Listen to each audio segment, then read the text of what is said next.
vamos de nuevo para completar la frase que dejamos a la mitad. Diría a la mitad porque vimos el Antiguo Testamento, ahora vamos a ver el Nuevo Testamento. Y es Filipenses, capítulo 2, donde Pablo nos dice en el versículo 2, completad mi gozo. Solo vamos a ver esa parte del Nuevo Testamento, porque más adelante vamos a estar hablando sintiendo lo mismo, teniendo el mismo amor, unánime, sintiendo una misma cosa. Pablo nos ha metido en un gran problema. No es cierto. Al contrario, nos está dando luz para que veamos desde el ángulo de la palabra de Dios, que es lo más seguro, lo que significa tener gozo. Muy bien, vamos a orar, vamos a pedirle a Dios que nos dé sabiduría para entender su palabra y al Espíritu Santo que nos lleve a toda verdad. ¿Por qué no me acompañas orando? Señor, queremos agradecerte por este día, por tu misericordia y por tu favor al enseñarnos tu palabra. Queremos aprender de verdad a tener gozo en nuestro interior y saber de dónde proviene ese gozo. Y Señor, si lo hemos perdido, también saber por qué hemos perdido ese gozo. Padre, gracias porque en medio de situaciones difíciles el gozo tuyo es el que debe prevalecer. Así que te agradecemos y enséñanos, por favor, de acuerdo a lo que tú quieres que aprendamos. En el nombre de Jesús. Amén. En el video anterior vimos el ejemplo de una mujer que Dios la ministró en un momento muy difícil, con eso cerramos, en un momento muy difícil de su vida, que el gozo del Señor es su fortaleza. Así es que hoy vamos a aprender otras cosas en el Nuevo Testamento, pero en el anterior lo que vimos fue varios pasajes donde el gozo estaba relacionado con comer delante de Dios, con ofrecerle sacrificios y hacer ofrendas a Dios, con gozarse de que Dios los libraba de los enemigos, y la palabra gozo estaba relacionada con y para Él. Pero Pablo nos tiene que enseñar y nos está enseñando a través de la palabra de Dios y su carta a los Filipenses, que también el gozo debe ser para con nuestros hermanos. Muy bien, entonces la palabra clave fue que en el original, gozo significa en el original hebreo que se escribió, es girar alrededor bajo la influencia de cualquier emoción, como en este caso el gozo, es decir, usualmente regocijarse, alegrarse, gozarse, júbilo y nuevamente alegrar.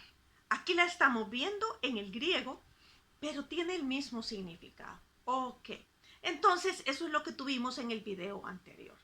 Y Pablo conocía lo que la palabra de Dios decía en el Antiguo Testamento. Recuerden que Pablo, y más adelante vamos a ver la descripción de quién era Pablo, ¿verdad? Pero lo cierto es que él era conocedor de todas estas cosas, de todo lo que la palabra de Dios establecía. Pero vamos a ver ahora con qué está relacionado el gozo en el Nuevo Testamento. Y la primera vez que lo encontramos es en Mateo 2, del 1 al 10. ¿Y con qué está relacionado? Este pasaje es la narración del nacimiento de Jesús en Belén de Judea, y que unos magos estaban buscando en los días de Herodes precisamente dónde está el rey de los judíos que ha nacido. Tremendo como Dios puede revelarse a cualquier persona, ¿verdad? Y entonces vieron la estrella y llegaron para adorarle. ¿Qué buscaban? Al rey de los judíos, que encontraron al niño Jesús que había nacido. Y en el versículo 10 de ese pasaje dice que al ver la estrella se regocijaron con muy grande gozo. Así es, con muy grande gozo. Pareciera que es repetitivo esto, pero déjenme decirle, les produjo un gozo intenso, porque regocijo, porque ahí se regocijaron. Regocijo es gozo o alegría muy intensa, dice su original, que se hace visible o que es notable. Estaban muy contentos porque había nacido Jesús. ¿Cuánto no más deberíamos estar nosotros, tú y yo, contentos, agradecidos, felices de que un día Cristo nació? Y esta debería ser nuestra felicidad en la época que celebramos Natividad o Navidad. Realmente, porque eso nos recuerda que vino un Salvador. Pero sigamos y veamos en el Nuevo Testamento con qué está relacionado. Y en Mateo 28, del 1 al 8, te estoy dejando los pasajes porque no estoy leyendo todos los versículos. Y creo que deberías de hacerlo, leerlo y que Dios también te ministre a través de su palabra.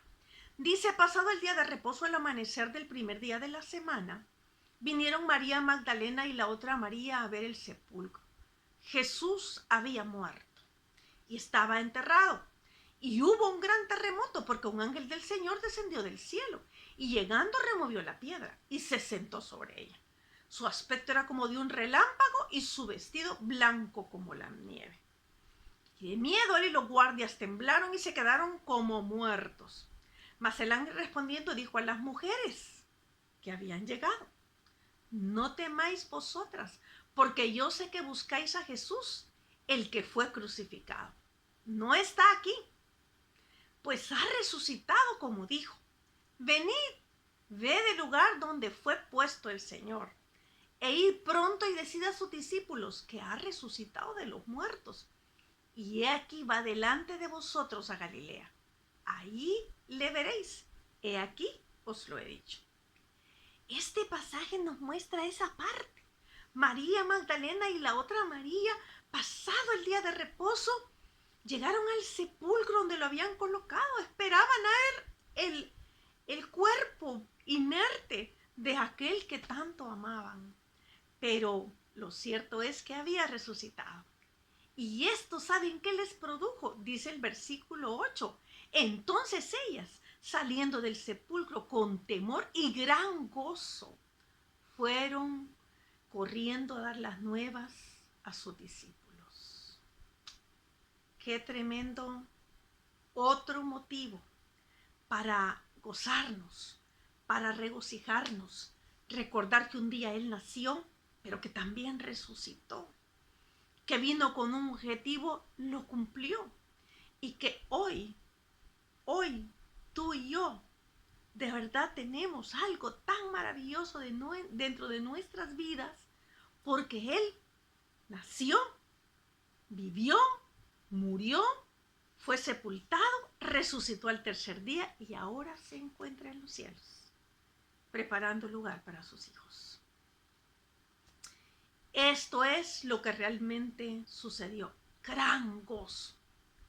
Pero vamos a ver que también en Lucas 10, del 17 al 20, dice que volvieron los 70 con gozo diciendo: Señor, aún los demonios se nos sujetan en tu nombre. Y le dijo: yo veía a Satanás caer del cielo como un rayo. He aquí os doy potestad de hollar serpientes y escorpiones y sobre toda fuerza del enemigo, y nada os dañará. Pero no os regocijéis de que los espíritus se os sujetan, sino regocijaos de que vuestros nombres están escritos en los cielos. Hay otra parte que dice: escritos en el libro de la vida. Este debe ser nuestro gozo. Esta debe ser nuestra alegría, nuestro regocijo, con grande gozo. Cristo vino, nació, resucitó, murió, resucitó. ¿Y saben qué? Nuestras vidas están escritas en el libro de la vida. Nuestros nombres están escritos en el libro de la vida. Esta debe ser un regocijo y una emoción. ¿Por qué les dijo Jesús que debían regocijarse? Precisamente porque sus nombres estaban escritos en el reino de los cielos. ¿Qué es el reino de Dios según Romanos 14, 17? El reino de Dios no es comida ni bebida, sino justicia, paz y gozo en el Espíritu Santo. Creo que en estos pasajes hemos encontrado lo siguiente: el gozo de haber encontrado a Jesús que había nacido, el de saber que Jesús había resucitado, el que nuestros nombres están escritos en los cielos y que el reino de Dios es gozo en el Espíritu Santo. ¿Por qué no aprendemos un poquito más acerca de esta palabra y veamos cuál era el gozo de Jesús? Y si tú me acompañas a San Juan 15, vamos a ver del 10 al 11. San Juan 15, del 10 al 11. Si guardareis mis mandamientos, permaneceréis en mi amor, así como yo he guardado los mandamientos de mi Padre y permanezco en su amor.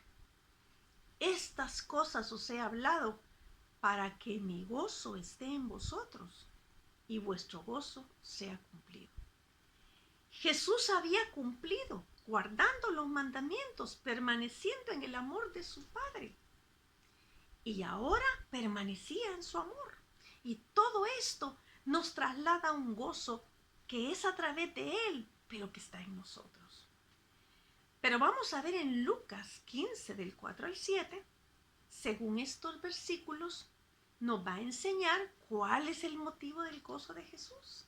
Así es que si tú me acompañas a San Juan, vamos a ir a San Juan 15 y vamos a ver en este pasaje del 4 al 7 qué dice la palabra de Dios.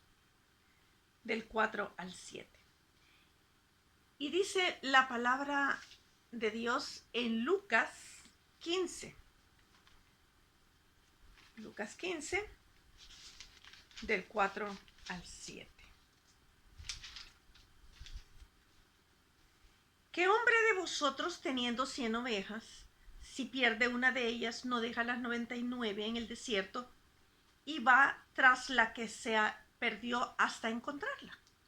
Y cuando la encuentra, la pone sobre sus hombros gozoso. Y al llegar a casa, reúne a sus amigos y vecinos diciéndoles: gozaos conmigo, porque he encontrado mi oveja que se había perdido. Os digo que así habrá más gozo en el cielo por un pecador que se arrepiente que por 99 justos que no necesitan de arrepentimiento. Ok, qué bueno, ¿verdad? Lo que produce gozo no es dinero, no son cosas que perecen, sino lo que permanece. Y una pregunta que puede surgir es: ¿tendría Jesús un rostro serio y enojado y así como muy en su papel de fariseo o de saduceo o de los escribas? Un rostro así medio, quizás con mucho ceño fruncido cuando hablaba del gozo. Creo que no. No digo que se reía a carcajadas, pero debe haber irradiado algo muy especial, porque adentro había un asiento tal de ese gozo que se podía reflejar. Entonces creo que Jesús reflejaba esto. ¿Y qué había proporcionado este gozo? El poder cumplir los mandamientos de su Padre, el poder obedecer y amar a su Padre. Lo cierto es que de igual manera debería ser nuestro mayor gozo en nosotros hacer la voluntad de Dios. Y esto debería producir un gozo interno. Lo cierto es que la misma palabra de Dios nos enseña que el Espíritu Santo que vive en nosotros tiene características que son el fruto con características, el fruto del Espíritu con las siguientes características: amor, gozo, paz, paciencia, benignidad, bondad, fe, mansedumbre y templanza. Contra tales cosas no hay ley, porque podemos darlas a muchas personas y no nos quedamos cortos. Y sinceramente podemos seguir dando, porque no hay una ley que la limite. Entonces este gozo debería de estar en nosotros. Regresando al escritor de la carta a los Filipenses, veamos cuál era el gozo de Pablo entonces, ya que él dice: completad mi gozo. En 2 Corintios 7, 4 al 5, dice que mucha riqueza tengo con vosotros, mucho me glorío con respecto de vosotros, lleno estoy de consolación, sobreabundo de gozo. Ah, qué tremendo que la frase no se queda ahí: sobreabundo de gozo en todas nuestras tribulaciones. Y mire, muy puntual, por cierto, porque de cierto, cuando vinimos a Macedonia, ningún reposo tuvo nuestro cuerpo, sino que en todo fuimos atribulados, de fuera conflictos, de dentro temores.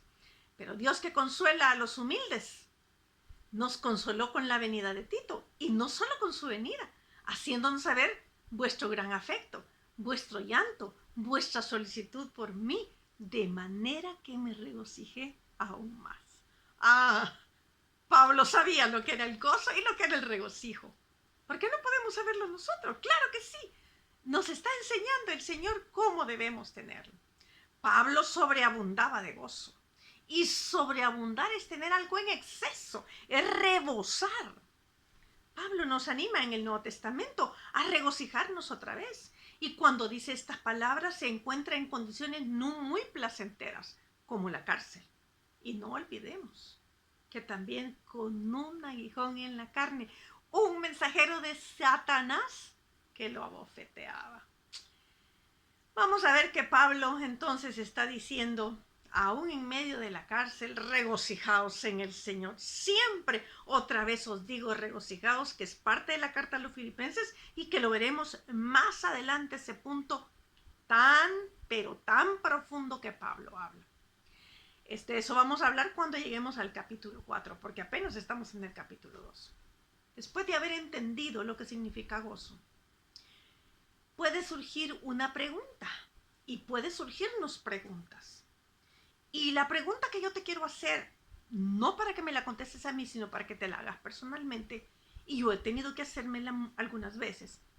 Usted podría decir que tiene gozo. Tú podrías decir que tienes gozo. Puedes decir como Pablo, que tu gozo es el resultado de hacer o estar en la voluntad de Dios. Si tú dices a estas preguntas, sí, yo he tenido gozo. Fíjese que lo he experimentado, pero ¿has perdido tu gozo? En medio de estas circunstancias que hoy vivimos y que para algunos mundialmente estamos viviendo una circunstancia en particular, pero quizás para algunos otras circunstancias puntuales, otras que son muy particulares en medio de esta pandemia. ¿Has perdido tu gozo? Si tu respuesta ha sido sí, te daré algunas razones por las que perdemos el gozo. Y vamos a ir por la palabra de Dios, porque mi intención hoy es no solamente que sepas a qué está asociada la palabra gozo en el Antiguo Testamento, cómo la consiguieron aquellos del Antiguo Testamento, con qué se relacionaba, qué se los produjo, sino también en el Nuevo Testamento. ¿Por qué? Porque Pablo nos habla, completad mi gozo. Y está hablando precisamente a los filipenses. Les ha escrito esta carta, se recuerda de ellos, tiene amor por ellos. Aún dice, no importa porque en medio del evangelio se proclame, lo que importa es que es proclamado. Y en toda la carta nosotros vamos a ver de gozo y amor tanto, pero tanto, que no solamente está relacionado con una cosa, sino hay tanto que decir de esto. Pero lo cierto es que muchas veces como hijos de Dios podemos sonreír ante un video, pero cuando estamos solos, ¿qué hay en nuestro corazón? Realmente hay gozo. Cuando vienen las circunstancias difíciles que hay en nosotros, hay gozo. Y no me he referido a carcajadas como dije antes, sino que me he referido a un regocijo interno, una alegría por lo que realmente debemos estar gozosos. Ok. Si has perdido tu gozo, probablemente pueda ser primero porque no estás guardando tu mente con la palabra de Dios. David en el Nuevo Testamento nos dice en el Salmo 16, en el Antiguo Testamento nos dice en el Salmo 16:1. Guárdame, oh Dios, porque en ti he confiado. Y una de las cosas que debemos aprender a guardar y pedirle a Dios que nos guarde es la mente. Es importante cuidar nuestros pensamientos en todo momento. En estos días difíciles, cuando estamos viendo personas que están atravesando por la enfermedad del COVID, familiares, amigos, conocidos, gente muy querida, etc. Y no solo lo que están pasando por la enfermedad, como yo la pasé. Y casi al día 32 de haber contraído la enfermedad, hasta entonces empecé a sentir cabal que la enfermedad ya se había ido casi por completo. Pero no solamente algunos la están atravesando, hay gente que está muriendo. Es importante entonces ubicarnos el por qué y para qué estamos aquí. Porque si no la vida parece tan efímera, si no la vida parece tan sin sentido, si no la vida parece como tan insegura. Y esta sensación de inseguridad muchas veces viene al estar oyendo tanta estadística, viendo noticias, oyendo comentarios. Y no digo que nos vamos a cegar ante lo que se está viendo. Pero si estar viendo todos los días las estadísticas me va a favorecer en algo, pues la voy a ver. Si yo voy a aportar algo con esto, pues entonces voy a estar pendiente. Pero si no, sinceramente me está sirviendo para destruirme la mente, el corazón y las emociones. ¿Sabes qué? Es importante entonces que nos ubiquemos en lo que es eterno, en lo que permanece, en lo que realmente produce vida y vida en abundancia. Y esto es la palabra de Dios, la presencia de Dios y su reino. Entonces es importante que nosotros cuidemos esta mente en todo momento. Separemos adecuadamente las dos situaciones. Si mantenemos la mente solo en lo que estamos viendo y oyendo acerca de esta pandemia, puede venir la desesperanza, inseguridad y sentir que en la vida todo está perdido. Pero eso no es cierto. En mis primeros videos acerca de la vacuna contra la inseguridad y el temor, dije en algunas oportunidades que nuestra seguridad está en los cielos, que nuestra seguridad está en Cristo y que Dios, Cristo y el Espíritu Santo no tienen coronavirus y ellos no van a cambiar por lo que el coronavirus ha afectado a este mundo. Ellos siguen siendo los mismos y Dios es el mismo de ayer, hoy y por los siglos. Y sus promesas se cumplieron ayer, se cumplen hoy y se cumplirán mañana. Dice en el libro de Josué que no faltó ni una de las buenas palabras que Dios había hecho al pueblo de Israel. Todas se cumplieron. Pero déjame decirte que toda la palabra de Dios se va a cumplir en nuestras vidas. Y en esa debemos tener seguridad. Por eso debemos separar lo que está pasando con lo que es eterno. Porque lo que está pasando va a pasar. Esto no es eterno, Dios es eterno. Si en medio de todo esto recordamos de dónde viene mi gozo, ¿qué es lo que produce un gozo real? Entonces, a pesar de todo lo que vea, de todo lo que parezca inseguro dentro de nosotros, habrá gozo. Y para mí, desde el momento que cerraron el país donde he estado, si me hubiera ubicado y cuándo me voy, y cuándo es la fecha, y cuándo eran aeropuertos, y cómo le voy a hacer, y mi familia está lejos, si hubiera basado en eso mi vida, te digo con honestidad que no sé cómo estaría y que si me va a dar el virus y que si me voy a morir, pues no sabía. No sabía si iba a morir. Y en medio aún del coronavirus, del tiempo de enfermedad, no sabía si iba a morir. Solo Dios lo sabía, pero mi vida estaba en sus manos. Y Él sabe hasta cuándo me dará vida. Él sabe si podré regresar a mi país o me llevará directamente al cielo, yo no lo sé. Pero de una cosa estoy segura, estamos en las manos del Padre. ¿Y qué manos más seguras que las de Él? Y en las manos de Él están nuestros tiempos. Y esta debe ser tu seguridad. Hoy, este día, el Señor me permite vivir con gozo. Este es el día que hizo el Señor. Me alegraré y me gozaré en Él. Y no quiero decir que no hay conflictos, no quiero decir que no hay problemas, no quiero decir que hay cosas que nos molestan. Claro, pero si en medio de todo el diario vivir recordamos de dónde debe venir nuestro gozo, la vida cambia.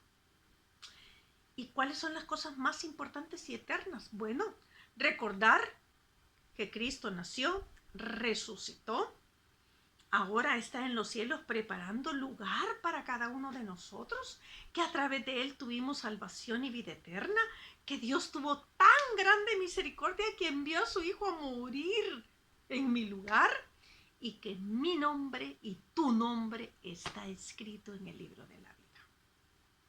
Entonces, guardemos nuestra mente como dice el Salmo 16:1, guárdame, oh Dios, porque en ti he confiado. Esa es la palabra que debe estar en nosotros. Guárdame, Señor, de estar con pensamientos de inseguridad.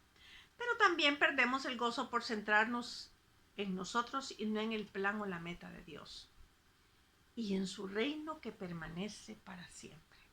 Hebreos 12 del 1 al 3 dice, por tanto, nosotros también teniendo en derredor tan grande nube de testigos, despojémonos de todo peso y del pecado que nos asedia y corramos con paciencia la carrera que tenemos por delante, puestos los ojos en Jesús, autor y consumador de la fe, el cual por el gozo puesto delante de él sufrió la cruz, menospreciando el oprobio, y se sentó a la diestra del trono de Dios. Considerad a aquel que sufrió tal contradicción de pecadores contra sí mismo, para que vuestro ánimo no se canse hasta desmayar. En vez de estar pensando en nosotros, pensemos en Él.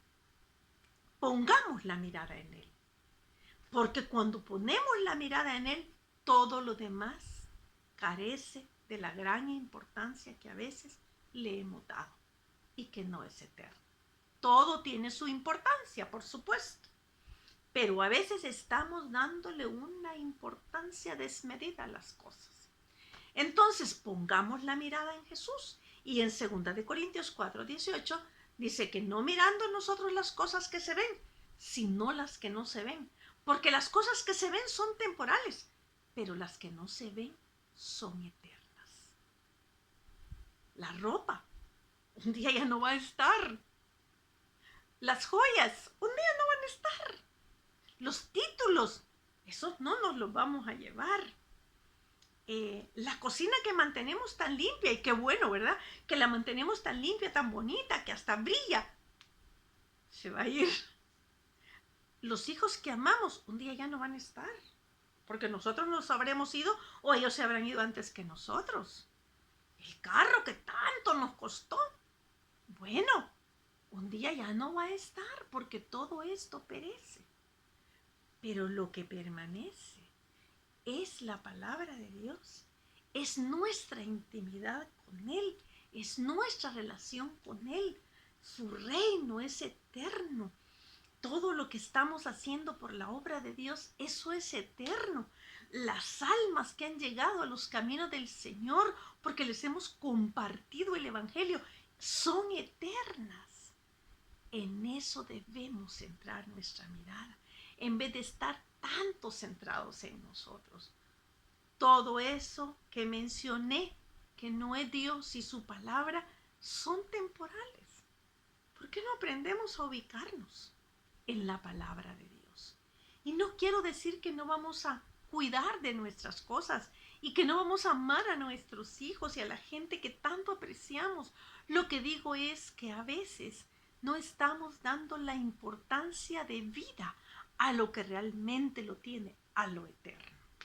Entonces, necesitamos buscar comunión con Dios y deleitarnos en ella y con los hermanos también.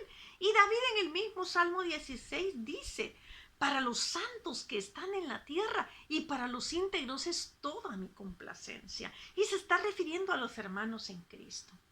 Pero también muchas veces perdemos el gozo porque olvidamos el valor de la herencia que tenemos. Y Salmo 16:5 nos lo dice muy bien. Jehová es la porción de mi herencia y de mi copa. Tú sustentas mi suerte. Las cuerdas me cayeron en lugares deleitosos y es hermosa la heredad que me ha tocado. Saber que soy coheredera con Cristo debería darme un gozo y un regocijo. A veces, por estar desvalorizándonos o teniendo, más bien dicho, un valor desequilibrado en nuestra vida, sinceramente perdemos el gozo. Primera de Pedro nos dice, bendito el Dios y Padre de nuestro Señor Jesucristo, que según su grande misericordia nos hizo renacer para una esperanza viva por la resurrección de Jesucristo de los muertos. para una herencia incorruptible, incontaminada e inmarcesible, reservada en los cielos para vosotros. Tenemos una herencia maravillosa y preciosa.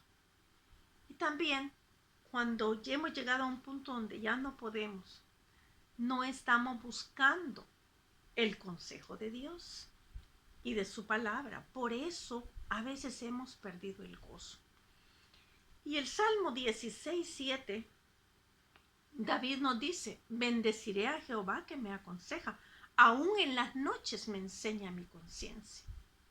Y en el Salmo 119:92, si tu ley no hubiera sido mi delicia, ya en mi aflicción hubiera perecido. Es que cuando pasamos y atravesamos por momentos difíciles, donde entran esos momentos de tristeza por las circunstancias, por la situación difícil, que a veces es muy difícil. A veces estamos buscando el consejo que no es la palabra de Dios, estamos buscando el consejo del mundo, estamos buscando el consejo de muchas personas que sinceramente no tienen nada que ver con lo eterno. Y no digo que ellas sean personas malas, a veces estoy diciendo que sinceramente es porque no es el consejo seguro. Y el consejo seguro es el de la palabra de Dios. Y el mejor consejero es el Señor. Como consejera puedo decirte que no existe un consejero humano que nunca se equivoque. Nos equivocamos porque somos seres humanos. Y nuestra tarea como consejeros es darte la dirección por donde vas a ir en la palabra de Dios. No es decirte cómo vas a arreglar tu vida, sino indicarte el camino. Porque son decisiones que tú tienes que tomar y que tú aprendas a madurar a través de estas situaciones. A no enfocarte tanto en ciertas cosas que están a tu alrededor. Como consejera, sinceramente puedo decir que Dios tiene el consejo oportuno, en el momento adecuado, la dirección precisa, aquello que llega profundamente al corazón y al alma, que es donde necesitamos realmente que esa palabra llegue de tal manera que cambia nuestra perspectiva. Si has perdido el gozo en el alma, disfrútalo nuevamente, por favor, volviéndote a la palabra de Dios. Podemos gozarnos a través de las cosas sencillas, de las grandes, de todo lo que pasa a nuestro alrededor. Según lo que hemos estudiado, el gozo es el resultado de haber puesto a Jehová delante de nosotros y estar viendo las cosas que son eternas más que las que perecen. ¿En qué estás poniendo tu mirada? Por favor, te animo. Si quieres mantener gozo en el alma, en el corazón, en tu espíritu, sinceramente, solo hay una manera.